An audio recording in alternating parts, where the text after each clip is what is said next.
All right. Thanks a lot, Cosmas. Go. All right. Thank you so much. I think Asif actually, for me, set the stage, looking at agency of course, local communities. But for me, this was more of looking at agency of displaced population. And so, interestingly, this research is a result of my fieldwork for my PhD thesis. So for my PhD thesis, I'm looking at structural barriers and coping strategies of internally displaced persons, those who have been displaced by the Boko Haram insurgency in Nigeria from the northeast who have moved towards Abuja. So in the course of that fieldwork, I found out that some of the IDPs have actually moved towards trying to be self-sufficient of establishing a beans market. And I felt it was something quite interesting that needed more exploration. So it's an ongoing research. The next phase for me, actually, from next month, I also want to do a documentary on this market where I try to look at the trajectory from displacement right now to sustainable livelihood, to move, and follow the IDPs and see how they have moved and how that has helped them to regain their livelihood. So that's why I think this is quite important. Okay, just to also give a bit of background, I have worked for the UN for quite some time, more recently in Afghanistan, supporting durable solutions programming for displaced population. So IDPs has always been something I was interested in, and so that's why. So briefly, in this presentation, I would look at, of course, a general overview of what IDPs are, what is internal displacement, and then try to situate the study. And then, of course, looking at how some of the methodologies and how I've gone through trying to eventually come up with my findings. I'm currently writing an article on this. So that's why I say it's an ongoing work. And recently, from my interlocutors on ground, they have told me, oh, there's some new information in the market. So I'm like, okay, additional information will also be added as time progresses. But maybe quickly just looking at internal displacement, who are internally displaced persons, just, in form of conceptualization, we say IDPs, internally displaced persons, are people who have been uprooted individuals within national borders, either due to conflicts, either due to environmental issues, development issues. I guess those in Colombia are also very familiar with issues of internal displacement. But generally, the standard definition for IDPs are persons or group of persons who have been forced or obliged to flee or leave their home or places of habitual residence, in particular as a result of or in order to avoid the effects of armed conflict, situations of generalized violence, violation of human rights, or natural or human-made disasters, who have not crossed an internationally recognized state border. So that's the difference between internally displaced persons and refugees. So for refugees, they have the same issues, but they have crossed an international border. So they are now under the protection of a different state.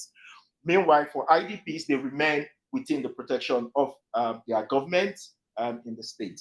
And then looking at some figures globally, the global figures for internally displaced persons by the International Displacement Monitoring Center as at the end of 2023 stood at about 75.9 million. The grid report for 2024 is going to be out by May in a few weeks' time. And I tell you, this figure will be over 100 million from what I know. Looking at the crisis right now in Gaza, looking at the issues in Sudan, looking at, of course, the continuous Ukraine-Russian crisis, and also the Congo crisis with Rwanda at this point. So this figure definitely will probably get to 100 million. Interestingly, refugees who only have 3.7 million as at June 2024 get more recognition and more talk about refugees, migrants, and all that. And IDPs who even actually have more numbers, there's less discussion on that. So this is just to give you an understanding of the current situation of displaced persons. And so let's look at internal displacement within the Nigerian context. Of course, over the years, several issues have led to displacement in Nigeria. There was the civil war in Nigeria, and of course, development-induced displacement.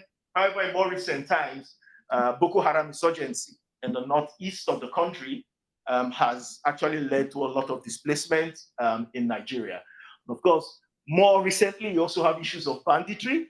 which is leading to a lot of people being displaced in the country. And then there's this continuous farmer headers issues in the country. So this area represents the northeast of the country, and the Boko Haram insurgency is the epicenter of the Boko Haram insurgency is in Borno State here, which is up north there. And so most of the people who are displaced from here, some of them moved to some other places within the northeast, but many of them have moved to the Federal Capital Territory, which is Abuja here. So a lot of these IDPs feel that they feel safer within the Federal Capital Territory, where you have the government, the federal government, and so a lot have taken that journey down to the Federal Capital Territory. But also, many of them have also experienced secondary displacement. So even they moved from here, they moved to other states, some of them have further been displaced. You move from here because of Boko Haram, you get to here, Plateau State, you are displaced because of farmer headers conflict. And so you keep moving down till where you feel you can feel safe in the Federal Capital Territory. I'll just show a bit of, just to show you what the camp looks like in Abuja, because I used 2 camps in my thesis as the case study, camps which I call the New Kuchungoro IDP camp and the Durumi IDP camp in Abuja. This is how the camps look like, but the focus of this presentation is not on the camps, but rather is to look at that agency of IDPs, that innovativeness despite their precarious conditions. But just to give you a glimpse of how the camp actually looks like. And of course, we all know what displacement does. You know, it's what it leads to, the losses, it's multidimensional. Its impact on displaced people is multidimensional. It leads to loss of jobs, loss of livelihood, networks, rights, and then the ripple effects on both housing, education, mental health, etc. So it affects every facet of life of the displaced person. Now, why is this study important? Where am I situating my study on? This study of the IDP beans market. Why is it important?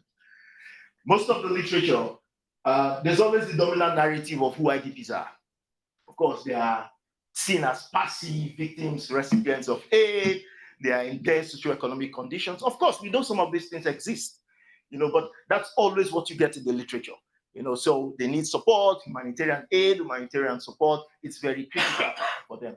However, seeing this market, I felt it's also important to show that IDPs are not just only passive victims. They can also have that agency and innovativeness and resilience, you know, to build sustainable livelihood amidst displacement.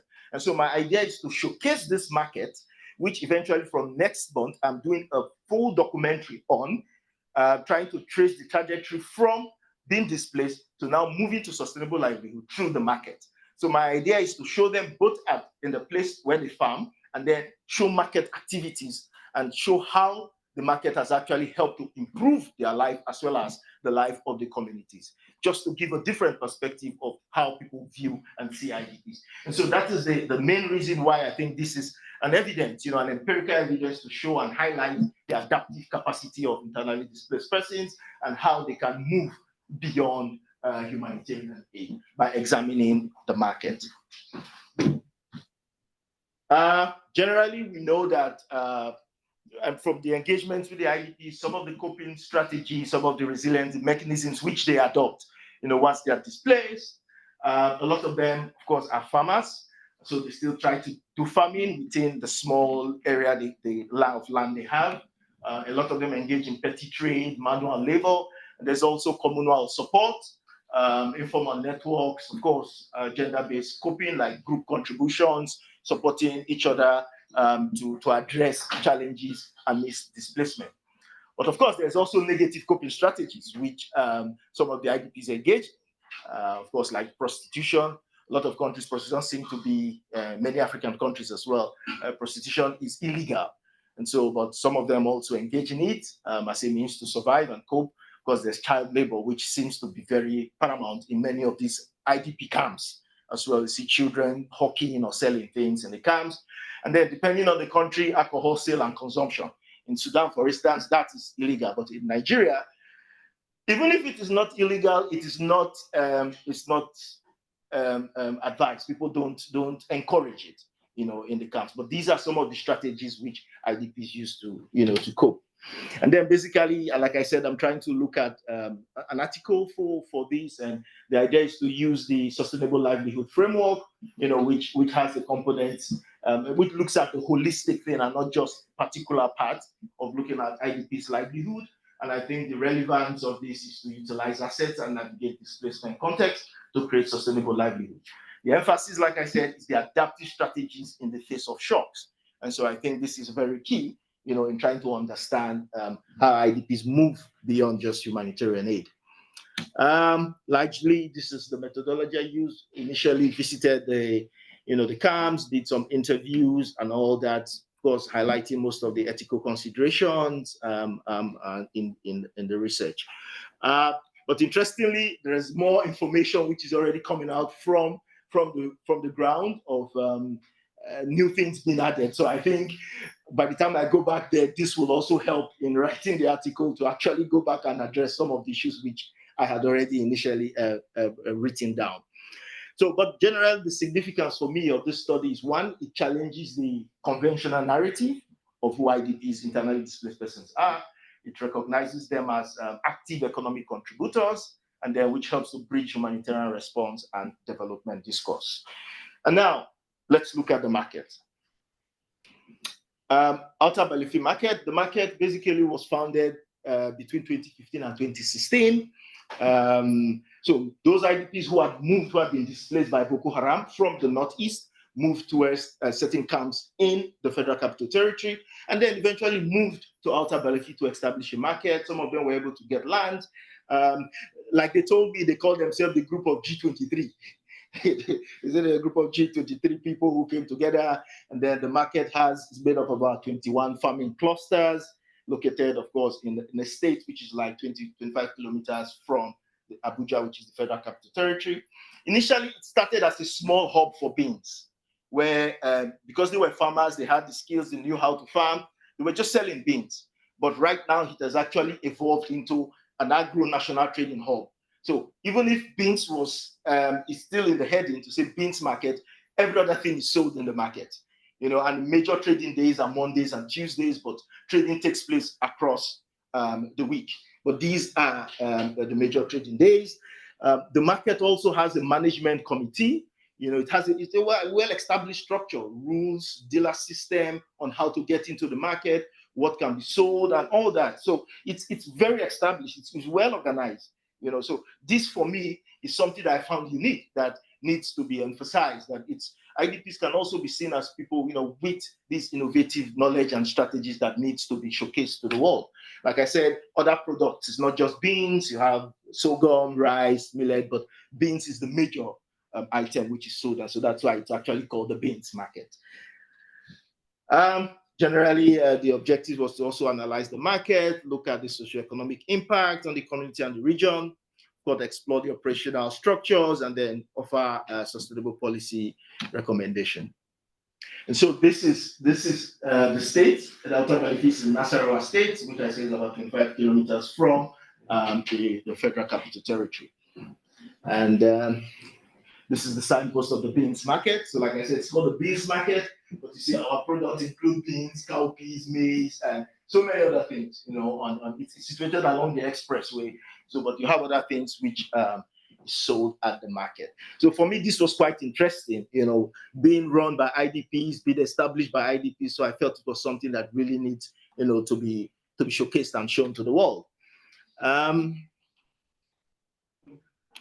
So what were some of the findings after I engaged with of course, the farmers, the traders, and the market? For a lot of them, this has actually helped in terms of increased purchasing power. Now they have income, now they have what they can use to help their families.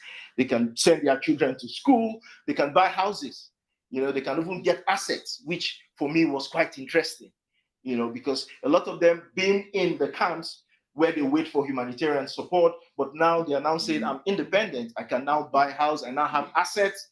For me, this was a very good impact. Now they have access to education because, of course, once you have money, you can access education, your children can access schools in terms of healthcare, and then also enhance food security. One interviewee told me, our life has changed. We give God the glory. You know, we are very spiritual in Nigeria as well. So there's always this reference to God, God, God all the time. So we can provide for ourselves through this market. We're educating our children, and some of us are building our houses. So you can see these are bags of beans in the market. These are being sold. People are being, you know, it's a very interesting market when you actually go there. Of course, in terms of the social networks, community, these are other findings. You know, improved household dynamics. For me, this was very key in terms of improved gender dynamics in the household. Initially, when I spoke to some of the interviewees,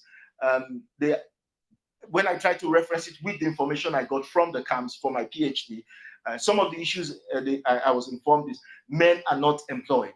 So because of this, there's a lot of tension in the family, you know, leading to a lot of issues like domestic violence, because prior to displacement, men were the breadwinners.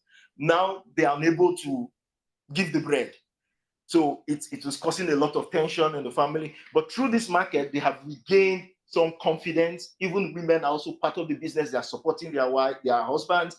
And so you can see that within the family, you know, somehow love has increased and has come back. You know, it was quite interesting that these dynamics play out in this situation. And so also the market serves as a space for exchange and reintegration. And so another quote by one of the female interviewees, it's mixture of Pidgin English. There's what we call the Pidgin English, which is a broken form of English, which says, I give God the glory. I thank God life don't change, meaning my life has improved. Some people don't get their land and house. Some have been able to acquire land and their houses. Now some people are going to school, and some have graduated, some don't graduate. You know, so that's the joy the woman is expressing, you know, as a result of this market. So I felt this was something very powerful that needed to be, you know, to be shown. And of course, like I said, the growth and expansion of the market, weekly exports of 4 to 5 truckloads to major cities. It started, like I said, a small hub of beans, but now you have people from different parts of the country all coming to the market, you know, to buy beans, which is quite cheap. And then they send to other major cities like Lagos, Port Harcourt, Ibadan, and all the major cities in the country. Of course, it also serves as, in terms of taxation, revenue generation for the local authorities. And then interestingly, they told me it has also helped stimulate other sectors. For instance, you can see the transport sectors. So the motorbikes are used for carrying a lot of this stuff, and then the cars. So in terms of the stimulation within that area, it has actually improved. So not just the IDP farmers and the traders, but also others within the environment. Those who are motorcycle drivers, who are taxi drivers, they are also benefiting. And not just that, even the hospitality industry, you know, some guest houses and hotels within the city, because sometimes you might not be able to purchase everything the first day, so you are forced to sleep overnight. And it has also helped to increase activities, commercial activities within the area. The area used to be a peri-urban area, but now it's booming with activities, and you see people moving in and out to Abuja every day. And then there was the visit by the Minister of Agriculture in 2019, who was called Auta Balefi. He visited, and he was so proud that IDPs that missed displacement, they have been able to you know, set up the market, and promised what we call heaven and earth. However, nothing has been done since then. So for me, these are ways in which I want to remind them that this market still exists. Let's see what support can be provided. Of course, despite all these impacts, there's still challenges and constraints which they face in terms of limited access to land. Because a lot of the IDPs, they get farmland within the area, so within the town of Nasarawa, the state of Nasarawa state, and then so that's where they grow their crops, and then they come to sell. But now, of recent, because of issues of banditry, they are also beginning to face farmer headers issues. They are not feeling safe, you know, also within their farming areas, because some of them also go very far to do some farming. And so these are issues which, you know, need to be looked at. Of course, high cost of rental cost of land, in the inadequate infrastructure, the need for expansion, for multiple taxation and regulatory burdens. The issue sometimes in Nigeria is there is no synchronization between the federal, the state, and the local government in terms of taxation. So this group comes and says they are from the federal government, you have to pay tax. The next day, another group comes and says they are from the state government, you have to pay tax. And then there's the local council who said, no, you have to pay to the local council. So sometimes it's a burden for them. And then, of course, sometimes competition with local traders, and then gender-specific challenges for women IDPs, of course, who have to take care of the key children, and at the same time, they have to raise enough money to buy lands and all that. So there are specific challenges for women. And then for me, I think the implication of these findings is, one, the market is a counter-narrative to the portrayal of IDPs as passive victims. They also have the initiative to move towards self-reliance. And so this is an empirical evidence of such initiative, resilience, and entrepreneurship. And also there's the importance of recognizing and supporting IDP-led initiatives. It also supports literature on bricolage and the back with power. And then there is also the need to highlight policy gaps and development potentials. I'm already making recommendations, which is quite interesting, but of course, this is also subject to further review and yeah. So for me, I think there should be this shift from aid to empowerment approaches, policy reforms to facilitate IDP access to land, credits and markets, investment in infrastructure, security for IDP economic initiatives, and very importantly, integration of IDP initiatives into local and regional development plans. I think that's also very key, to help for sustainability for the long term, because if it's just IDPs doing it alone, it's quite challenging. You also need the government support, for long-term sustainability. And then, of course, fostering collaboration between government and humanitarian organizations. And then future research, I hope we look at more comparative studies. Maybe eventually we'll look at some studies from Colombia, and then look at studies from Nigeria or South Sudan or Afghanistan, and try to see what IDP initiatives, have been put in place and how sustainable such initiatives, or are they also replicable in other areas. And then more longitudinal research. But also something which I find needs to actually be looked at is understanding pre-displacement skills of displaced persons. NGOs, government, they all come in thinking they know, what needs to be done without actually looking at the skills of displaced persons prior to displacement. What were those skills you have? What can we build on and come in with new initiatives on new ideas on how to support them? And then, of course, cross-regional comparisons. And then, in conclusion, we have to recenter IDP agency and not just viewing them alone as passive people. They can also, they know what is best for them. Just like Asif was saying, the local context, they know, how to help themselves.